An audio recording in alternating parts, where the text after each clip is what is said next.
नमस्कार साथियों, सीईसी गुरुकुल व्याख्यान माला में आपका हार्दिक अभिनंदन। जैसा कि साथियों आप जानते ही हैं कि हम आधुनिक हिंदी साहित्य श्रृंखला के अंतर्गत गद्य की विभिन्न विधाओं पर चर्चा कर रहे हैं। हिंदी साहित्य के अंतर्गत आधुनिक काल में जब भारतेंदु युग प्रारंभ होता है, उस समय हिंदी साहित्य में गद्य की अनेक विधाओं का जन्म हुआ, अनेक विधाओं का बीजारोपण हुआ, जिसमें कुछ प्रमुख गद्य की विधाएं रही जो पहले उससे पूर्व में भी संस्कृत से प्राकृत अपभ्रंश में भी रही, जैसे कहानी, उपन्यास तो आधुनिक काल की देन है। कहानी प्राचीन काल से चली आ रही थी, नाटक पहले से चले आ रहे थे, निबंध पहले से चले आ रहे थे, तो उपन्यास जुड़ा। फिर अनेक नवीन गद्य विधाएं पश्चिमी साहित्य के प्रभाव स्वरूप हिंदी साहित्य में भी आई, जिनमें रेखा चित्र, संस्मरण, आत्मकथा, यात्रा वृतांत, रिपोर्टाज, डायरी साहित्य आदि आए। इनमें से रेखा चित्र और संस्मरण साहित्य पर हम पहले अपने पिछले व्याख्यान में चर्चा कर चुके हैं। तो आज की हमारी चर्चा का मुख्य विषय रहेगा आत्मकथा का स्वरूप विवेचन। आत्मकथा किसे कहते हैं, उसकी क्या अवधारणा है, आत्मकथा को विद्वान किस रूप में मानते हैं, जिन्होंने आत्मकथा लिखी उनके क्या मत रहे, आत्मकथा और जीवनी में क्या मूल अंतर है, आत्मकथा का क्या स्वरूप, उसकी क्या विशेषताएं हैं, इस पर आज की हमारी चर्चा केंद्रित रहेगी। आत्मकथा के लिए अंग्रेजी में शब्द है ऑटोबायोग्राफी और हिंदी में अनेक इसके पर्याय शब्द मिलते हैं। आत्मकथा, आत्मवृत्त, आत्मकहानी, आपबीती, आत्मचरित, आत्मवृतांत, अपनी कहानी आदि। मित्रों, जब आप देखेंगे आत्मकथाओं को तो कोई लिखेगा आपबीती, कोई कहेगा अपनी कहानी, कोई कहता है आत्मचरित। अपनी खबर भी पांडे बेचन शर्मा उग्र ने उसको नाम अपनी खबर दे दिया, पर मूल रूप से एक गद्य विधा के रूप में आत्मकथा नाम ही प्रचलित है। आत्मकथाकार भले ही उसको कोई भी नाम दे दे, अपनी कहानी कहे या आपबीती कहे या आत्म कहानी कहे या आत्मचरित कहे, पर गद्य विधा का नाम आत्मकथा ही प्रसिद्ध हो चुका है। और आत्मकथा से अभिप्राय क्या है? आत्मकथा जैसे कि शब्द ही बता रहा है, उसकी शाब्दिक भी अर्थ देखिए। आत्म मतलब अपनी, कथा कहानी, अपनी कहानी, कि जब कोई व्यक्ति अपने जीवन की विविध अनुभवों को, अपने जीवन की विविध घटनाओं को जो उसके अतीत में व्यतीत हो चुकी हैं, जो उसके अतीत में हो चुकी हैं, उनको पुनः स्मरण करता है। जो विस्मृति के गर्त में कहीं छुपी हुई थी, उनको वो पुनः स्मरण करता है और उन कथाओं को, उन अनुभवों को सरल रोचक शैली में, आत्मकथा की शैली में, आत्मीय भावमय की शैली में वे प्रस्तुत करता है, पूरी सच्चाई के साथ, पूरी ईमानदारी के साथ। आत्मकथाकार आत्मावलोकन करते हुए, स्वयं का विश्लेषण, स्वयं का मूल्यांकन करते हुए, स्वयं अपने जीवन का मूल्यांकन करते हुए, अपनी अनुभूतियों, अपने जीवन के अनुभवों, विचारों, भावों तथा विभिन्न क्रियाकलापों को व्यवस्थित रूप से सरस रोचक शैली में निष्पक्ष होकर स्वयं लिखता है। तो आत्मकथाकार स्वयं लिखता है। जीवनी से यही अंतर है, जीवनी दूसरे व्यक्ति द्वारा लिखी जाती है, पर आत्मकथा व्यक्ति के द्वारा स्वयं लिखी जाती है। और कैसे लिखी जाती है?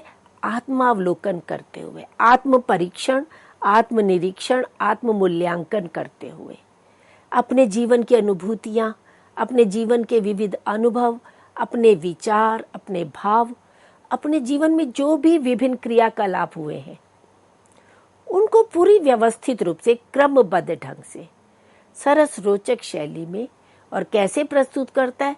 तटस्थ भाव से, निष्पक्ष हो करके। क्योंकि अपने विषय में लिखना, अपने गुणों को, अपने दोषों को, सब कुछ लिखना बड़ा ही जोखिम का काम होता है, बड़ा जटिल कार्य है। पर जब कोई व्यक्ति आत्मकथा लिखता है तो उससे ये अपेक्षा की जाती है कि वे निष्पक्ष होकर अपने गुण दोषों को लिखे, जो उसके अंदर, उसके भीतर विशेषताएं हैं, उसके गुण हैं, उनको भी वो समाज के सामने लाए, और जो अपने दोष, अपनी कमियां हैं, उनको भी वे समाज के सामने लाए। ये नहीं कि सिर्फ अपनी प्रशंसा, अपनी विशेषताएं, अपने गुणों को ही, अपनी उपलब्धियों को ही गिनवाता रहे। उसको जीवन में जो असफलताएं प्राप्त हुई, जीवन में जो उसकी कमजोरियां रही, उसको भी वे उद्घाटित करें। हालांकि जैसे अभी मैं कह रही थी कि बड़ा जोखिम का काम है, क्योंकि कोई सामान्य व्यक्ति तो आत्मकथा लिखता नहीं है। आत्मकथा कौन लिखता है? कोई महान पुरुष, कोई महान साहित्यकार, कोई महान फिल्मकार, कोई महान राजनेता, जो किसी एक फील्ड, अपने फील्ड में, अपने क्षेत्र में एक विशेष स्थान पर एक विशेष उपलब्धि को प्राप्त कर चुका है। तो ऐसा व्यक्ति समाज के लिए, अपने पाठकों के लिए एक आदर्श बन चुका होता है। और जब वे अपनी कमजोरियों को, अपनी कमियों को बताता है, तो उसके मन में लगता है कि कहीं मेरे पाठकों के मन में मेरे प्रति जो एक हीरो वर्शिप वाला भाव बन चुका है, कहीं उसमें कमी ना आ जाए। और आत्म प्रशंसा अगर अधिक करे, अपने गुणों का बखान करे, तो लगता है कि कहीं ये अहंकार से युक्त होकर के, अभिमान से युक्त होकर के लिख रहा है। तो इसलिए अपने गुण दोषों के प्रति वे तटस्थ दृष्टि रखता हुआ, एक संतुलन रखता हुआ, निष्पक्ष भाव से जब वो लिखता है, तभी वे एक सफल आत्मकथा मानी जाती है। हिंदी साहित्य कोश में आत्मकथा को परिभाषित करते हुए कहा गया कि आत्मकथा लेखक के अपने जीवन से संबद्ध वर्णन है। आत्मकथा के द्वारा अपने बीते हुए जीवन का सिंहावलोकन और एक व्यापक पृष्ठभूमि में अपने जीवन का महत्व दिखलाया जाना संभव है, क्योंकि आत्मकथा अतीत से जुड़ी हुई है। अतीत से वर्तमान में होते हुए भविष्य तक पहुंचती है, भविष्य में अपने पाठकों के लिए एक प्रेरणा का कार्य करती है। तो जो आत्मकथाकार है, लेखक है, वे अपने बीते हुए जीवन का सिंहावलोकन करता है, उसका आत्मनिरीक्षण करता है, आत्ममूल्यांकन करता है, और एक विस्तृत फलक में और एक व्यापक पृष्ठभूमि में अपने जीवन का महत्व बताता है। इस तरह से कुछ आलोचक आत्मकथाकार भी हुए, जिन्होंने जब आत्मकथा लिखी, उसका लेखन किया, तो उसकी भूमिका में आत्मकथा के विषय में अपने विचार प्रस्तुत किए। जैसे डॉक्टर नगेंद्र बहुत बड़े इतिहासकार हैं, आलोचक, समालोचक हैं, शिक्षक हैं, और अनेक पुस्तकों का लेखन किया है। उन्होंने भी आत्मकथा लिखी अर्धकथा के नाम से, और उसमें वे भूमिका में लिखते हैं कि आत्मकथाकार अपने संबंध में किसी मिथक की रचना नहीं करता, कोई स्वप्न सृष्टि नहीं रचता, वरन अपने गत जीवन मतलब अपने जो अतीत है, जो जीवन व्यतीत हो चुका है, बीता हुआ जो जीवन है, उसके खट्टे मीठे, उजले अंधेरे, प्रसन्न विषण, साधारण असाधारण। खट्टे मीठे मतलब जीवन कोई सीधी सरल रेखा तो होता नहीं है, जीवन में अनेक उतार चढ़ाव आते हैं। कभी जीवन में सफलता प्राप्त होती है, तो कभी जीवन में निराशा भी आती है, असफलता भी आती है, कभी प्रसन्नता के अवसर भी आते हैं, तो कभी विषण दुख की स्थिति भी आती है, विषाद की स्थिति भी आती है। कभी जीवन का एक आशामय उजला पक्ष रहता है, तो कहीं निराशा से भरा हुआ अंधकार भी रहता है। तो अपने बीते हुए जीवन के जैसे भी अनुभव है, चाहे वे खट्टे मीठे हैं, चाहे उजले अंधेरे हैं, प्रसन्न विषण है, साधारण असाधारण है, उन सब संचरण पर मुड़कर एक दृष्टि डालता है कि अपने बीते हुए जीवन पर एक दृष्टि, विहंगम दृष्टि डालना अतीत को पुनः कुछ क्षणों के लिए स्मृति में जो लेता है और अपने वर्तमान तथा अतीत के मध्य संबंध सूत्रों का अन्वेषण करता है। केवल अतीत की कथा कहना ही आत्मकथा नहीं है। अतीत को वर्तमान के साथ जोड़ करके भी उनके मध्य संबंध सूत्रों का अन्वेषण करना भी आत्मकथाकार का उद्देश्य है। केवल अपने जीवन की कहानी कह देना, अपने साथ बीते हुए कटु मधुर अनुभवों को प्रस्तुत कर देना ही उसका उद्देश्य ना हो।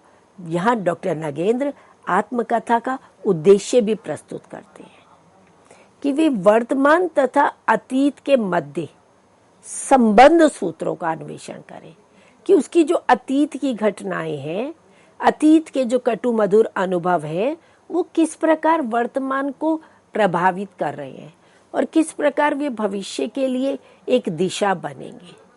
क्योंकि आत्मकथा लिख रहे हैं वो अपने लिए तो नहीं लिख रहे, समाज के लिए लिख रहे हैं कि उसको पढ़ करके पाठकों को प्रेरणा प्राप्त हो, उनको अपने जीवन में कुछ दिशा मिले।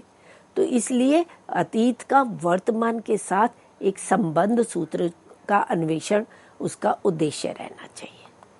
इसी तरह से रविंद्रनाथ टैगोर, जो बहुत बड़े साहित्यकार भी रहे, जिन्होंने अनेक कविताओं की गीतांजलि की रचना की, नोबेल पुरस्कार विजेता रहे, उन्होंने जब अपनी आत्मकथा लिखी तो वह उसकी भूमिका में कहते हैं कि आत्मकथा जीवन का सत्यान्वेषण है। देखिए, जहां डॉक्टर नगेंद्र आत्मकथा में अतीत के सभी अनुभवों को वर्तमान से जोड़ने की बात करते हैं, वही रविंद्रनाथ टैगोर सत्य के अन्वेषण की बात करते हैं। वे आत्मकथा में सत्य को महत्व देते हैं कि उसमें सच्चाई होनी चाहिए। कल्पना के आकाश की कोरी उड़ान नहीं है। तो आत्मकथा जीवन का सत्यान्वेषण है, कल्पना के आकाश की कोरी उड़ान नहीं है। आम आदमी का जीवन प्रेरणास्पद नहीं हो सकता। महान व्यक्तियों का व्यक्तित्व एवं कृतित्व आम आदमी के लिए दिशा बोध का काम करता है। तो इस तरह से आत्मकथा आने वाली पीढ़ियों के लिए, पाठकों के लिए प्रेरणा का स्रोत बन सकती है। क्योंकि सामान्य व्यक्ति तो आत्मकथा नहीं लिखता है, तो महान व्यक्तियों द्वारा ही लिखी जाती है। तो महान व्यक्तियों का जो व्यक्तित्व है वह पाठकों के लिए एक आदर्श हो सकता है। उनका जो कृतित्व है, उन्होंने जो रचनाएं लिखी है, वे आम आदमी के लिए दिशा बोध का कार्य कर सकती है। उससे समाज को एक दिशा प्राप्त हो सकती है और उनके जीवन के आदर्शनिष्ठ मूल्यों को स्वीकार करता हुआ उस पाठ पर अपने आप को ढालने का प्रयास करता है। आत्मकथा सत्य एवं स्पष्टवादिता को लेकर चलती है। तो लेखक को कैसा होना चाहिए? स्पष्टवादी। अगर वे अपनी उपलब्धियों को बता रहा है तो उसे अपनी कमजोरियों को भी निर्भीक होकर के स्पष्ट रूप से बताना चाहिए। तो आत्मकथा किस पर आधारित होनी चाहिए? सत्य पर। उसमें कल्पना की ऊंची उड़ान के लिए अवसर नहीं है। कहानी में हम कल्पना की कितनी भी उड़ान भर सकते हैं। कहानी में लेखक स्वतंत्र है, उपन्यास में लेखक स्वतंत्र है, पर आत्मकथाकार स्वतंत्र नहीं है। उसे अपने जीवन के सत्य को ही उद्घाटित करना है। और कैसे करना है? पूरी निर्भीकता के साथ, पूरी ईमानदारी के साथ, स्पष्टवादी होकर के। तभी वह आत्मकथा समाज के लिए दिशा बोध का कार्य कर पाएगी, एक दिशा बोधक बन पाएगी। इसी तरह से हिंदी साहित्य जगत में प्रसिद्ध उपन्यासकार हुए जैनेन्द्र कुमार, जिन्होंने अनेक कहानियों की रचना की, उपन्यासों की, त्यागपत्र और सुनीता और परख जैसे उपन्यासों की, और अनेक कहानियों की, वैसी कहानियां जो पाठकों को भीतर तक कहीं प्रभावित कर देती हैं। तो तो मनोविज्ञान को, मनोविश्लेषण को आधार बना करके उपन्यासों और कहानियों की रचना की। गांधीवादी उपन्यासकार रहे हैं, तो इन्होंने भी ये और वे नाम कर से लिखा है। तो आत्मकथा विषयक इन्होंने अपना मत ये और वे में दिया है और उसमें अपनी कैफियत शीर्षक के अंतर्गत लिखते हैं कि आत्मचरित लिखना एक प्रकार से आत्मदान का ही रूप है, नहीं तो मुझे किसी के जीवन की घटनाओं को बदलने से क्या फायदा। परिस्थितियां सबकी अलग होती हैं, इससे घटनाएं भी सबके जीवन में एक सी नहीं घट सकती, लेकिन फिर भी फायदा है। वह फायदा यह है कि दूसरे के जीवन से हम अपने जीवन की झांकी देख लेते हैं। जीवन तत्व सब जगह एक है और हर एक जिंदगी में भी है जो हमें लाभ दे सके। तो इस तरह से जैनेंद्र भी आत्मकथा का एक और उद्देश्य भी बताते हैं और आत्मकथा का फल क्या है, उसका लाभ क्या है, उसकी भी बात करते हैं। यद्यपि प्रत्येक व्यक्ति के जीवन की घटनाएं भिन्न होती हैं, प्रत्येक व्यक्ति के अपने सुख दुख, अपने संघर्ष, अपनी उपलब्धियां होती हैं, और जो एक व्यक्ति के भीतर हो रहा है, एक व्यक्ति के साथ घटित हुई है, अवश्य नहीं कि वे दूसरे व्यक्ति के साथ भी उसी रूप में घटित हों। सबके जीवन में वो एक जैसी नहीं घट सकती। पर कोई महान व्यक्ति जब अपनी आत्मकथा लिखता है, अपनी असफलताओं को बताता है, अपनी कमजोरियों को बताता है, तो पाठक को प्रकारांतर से उससे लाभ मिल जाता है। वह उस लेखक के जो आत्मकथा है उसमें वे अपने जीवन की झांकी देखने लगता है। उसे ऐसा अनुभव होने लगता है कि वे लेखक के जीवन के साथ घटित नहीं हो रहा, वे मानो उसके अपने साथ ऐसा घटित हो रहा है। तो जीवन तत्व तो सब जगह एक है, सब जगह समान है और हर एक की जिंदगी में वे है। तो इस तरह से दूसरों के जीवन की घटनाओं को जानकर, महान व्यक्तियों की आत्मकथाओं को जान करके जो सामान्य व्यक्ति है उसको लाभ प्राप्त होता है, उसे एक प्रेरणा प्राप्त होती है। तो इस तरह से जैनेंद्र कुमार भी आत्मकथा के परिणाम को, उसके लाभ की चर्चा करते हैं। तो इसी तरह से राधिका प्रसाद त्रिपाठी एक समालोचक है। वे आत्मकथा के विषय में कहते हैं कि जब साहित्यकार अपने ही जीवन की कथा लिखता है तब उसे आत्मकथा कहा जाता है। इस प्रकार की कथा उतनी ही महत्वपूर्ण होती है जितनी कि वे अपने समकालीन परिवेश से जुड़ी होती है। वास्तव में आत्मकथाकार का उद्देश्य समसामयिक परिस्थितियों के प्रकाश में अपने जीवन व्यापारों का विवेचन तथा विश्लेषण करना होता है। ऐसा करते समय वह मानवीय जीवन के विविध पहलुओं के प्रति पूरी तरह सजग रहता है। यहाँ मित्रों एक बात विशेष रूप से ध्यान देने की है कि आत्मकथा केवल अतीत का ब्यौरा मात्र नहीं है, केवल अतीत की घटनाओं का, उपलब्धियों का या कमजोरियों का एक संकलन मात्र नहीं है। आत्मकथा अपने समकालीन परिवेश से जुड़ी होती है। आत्मकथाकार जब अपनी आत्मकथा लिखता है तो वो उसमें अपने समकालीन परिवेश को, समकालीन रीति रिवाजों को, व्रत उत्सवों को, अंधविश्वासों को, धार्मिक विश्वासों को, आस्थाओं को, संस्कृति को, इन सारे परिवेश को साथ लेकर के चलता है। तो आत्मकथाकार का उद्देश्य समसामयिक परिस्थितियों के प्रकाश में अपने जीवन व्यापारों का विवेचन तथा विश्लेषण करना होता है। समाज की जो स्थिति है, सामाजिक जो परिवेश है, उस परिवेश के भीतर हम अपना जीवन कैसे जिए, या मैंने अपना जीवन उन परिस्थितियों में कैसे जिया, इसका विवेचन विश्लेषण आत्मकथाकार करता है। और ऐसा करते हुए वे मानवीय जीवन के विविध पहलुओं के प्रति पूरी तरह सजग रहता है। तो इस तरह से मानवीयता को आधार बनाता है। और आत्मकथा लेखन का प्रयोजन क्या है, अब हम इसकी बात करते हैं। विश्वनाथ प्रसाद मिश्र, जो रीतिकाल के प्रसिद्ध आलोचक हुए, उन्होंने कहा है कि व्यक्ति का जो स्वरूप सामान्यतः समाज के सामने नहीं आता, उसे लाना ही आत्मकथा का प्रयोजन है।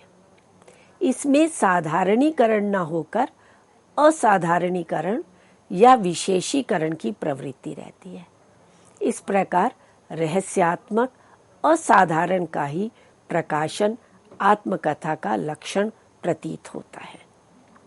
भावों और विचारों, भावुकता और दार्शनिकता, कृतित्व एवं व्यक्तित्व, सामयिकता और चिरंतनता का समन्वय और संतुलन ही आत्मकथा का उद्देश्य है।